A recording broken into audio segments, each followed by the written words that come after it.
তো দর্শক বরাবরের মতন চলে আসলাম আইনাল বুলেট সাথে।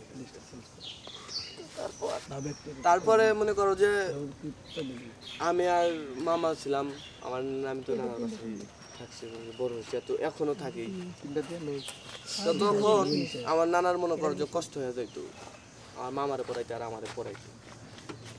যেমন আমার মামার মনে করো যে মাস গেলে 1000-1500 করে মনে করো যে তার দিতে হইতো,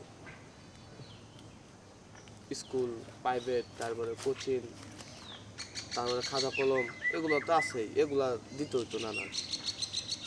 তো তখন মনে করো যে আমার যে সে পড়াবো বা পড়বো আমি ওরকমভাবে সে আসলে করতে পারবো না, আমি আসলে তারা কখনো দোষ দিই না। কিন্তু আসলে আমি জানি যে দুইটা মানুষ আসলে একটা মানুষের তেমন ইয়ে ছিল না যে কোনো চাকরি বাকরি বা কোনো কিছু করার বা ভালো কোনো বিজনেস টিজনেস তাও তো নাই, কোনো ব্যবসাও নাই, কিছু না।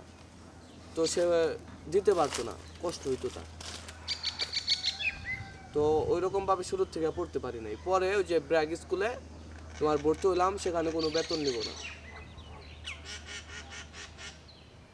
তো হেন থেকে ভর্তি হওয়ার পরে লেখাপড়া করলাম। মামারও মনে করো যে এসএসসি দেওয়া শেষ হয়ে গেল। দেওয়ার পরে তো এখন মামার তো আর মনে করো যে মামা বড় হয়ে গেল গা, তখন তার মনে করো যে মামারই বেতন টেতন নিয়ে চিন্তা করা লাগে না। মামার টুকটাক কাজ টাজ করে তার বেতন টেতন বা দিতে পারে। তখন মনে করো যে নানা একটু আমার পিছনে দাঁড়ালো যে না, এখন ওইতেই থাকো, আর তো শেষ হয়েছে, এখন ওইতেই নিজেরটা নিজেও চলতেই পারবো। তো তখন তারপর আসলো আমার পিছনে যে না, নাতি যেহেতু পড়ালেখা করতেছে তাহলে করুক।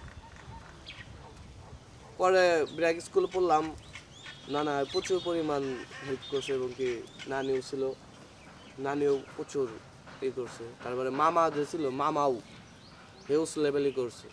যদি একদিন স্কুলে না গেছি সারাদিন ওর সামনে যাইতে পারি নাই, গেলেই মনে করো তার কোনো কথা নেই, নগদ দৌড়া মারতো যে হ্যাঁ তুই স্কুলে যাবি না, কিছু তুই বাইতে বয়েছে, তুই স্কুলে যাবি না। সারাদিন আর বাইতে আই নাই, থাকছি যদি স্কুলে না গেছি। তো 5 পর্যন্ত পড়লাম, কষ্ট হলো না তেমন। না না, তখন অত খরচ ছিল না, 100 টাকা 120 টাকা হইলেই মনে করো যে পড়ালেখা করতে পারতাম। আর ব্র্যাক স্কুলে একটা ছিল, তোমার ব্র্যাক স্কুল থেকে খাতা দিত, 16টা করে খাতা দিছে আমার 1 মাস পর পর। খাতা তো তখন চিন্তা ছিল না, খালি কলম কিনতে হয়েছে, রুল কিনতে হয়েছে, আর হলো তোমার ওই যে কাঠি বানাইছি। কাঠি তো ওই যে প্রাইমারি স্কুলে কাঠি হয়তো এখন ব্যবহার হয় যেটা করতে পারবো, কিন্তু আগে ব্যবহার হয় নাই মনে হয়। কাঠি শুধু একমাত্র হলো ব্র্যাক স্কুলে হয়েছে। 100 করে কাঠি বানিয়ে নিয়ে লাল রং করে তোমার ঝুড়ি আছে, ঝুড়ির মধ্যে রেখে দিতে। তো এইগুলো আর কি পাইতাম। তো তারপরে ব্র্যাক শেষ হলো, শেষ হওয়ার পরে আসলাম হাই স্কুলে, বাইরে উচ্চ বিদ্যালয়ে ভর্তি হইলাম। হওয়ার পরে তো তখন তো মনে করো যে সবারই তো তখন তো টাকার তো লাগবেই, এটা স্বাভাবিক বিষয়। ভর্তি হইতে 1250 টাকা লাগবে। হইলাম ভর্তি, 1250 জায়গায় 1000 দিলাম। তখন আবার আমার মামা ছিল হলো স্কুলের সভাপতি, আমার হলো নানার ভাইয়ের ছেলে, সে ছিল স্কুলের সভাপতি, না তো ওই যে কি দপ্তর না কি কয় হেন্না ছিল, ওই যে নির্বাচন হয় যে প্রত্যেক বছর।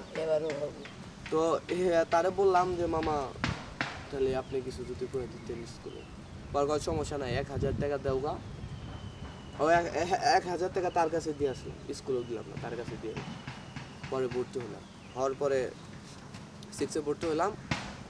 তখন 1 মাস যাওয়ার পরে ক্লাসে গেছি, তখন আমাদের আবার ফার্স্ট ক্লাস নিতে হলো রশিদ স্যার। যাওয়ার পরে মনে করো যে 1 মাস যাওয়ার পরে ক্লাসের রুমে খারাপ করালো যে কার কার সমস্যা দাঁড়াও, কার কারা কারা 2 ভাই বোন একসাথে স্কুলে পড়ো, তারপরে কার ফ্যামিলিভাবে সমস্যা তারা দাঁড়াও। তো দাঁড়াইলাম, দাঁড়ানোর পরে অনেকেরই তোমার উপবৃত্তির সিস্টেম করে দিল, উপবৃত্তি স্কুল থেকে। তো উপবৃত্তির সিস্টেম করে দিল, উপবৃত্তি করলাম, তখন তো দর্শকদের মতো নেক্সট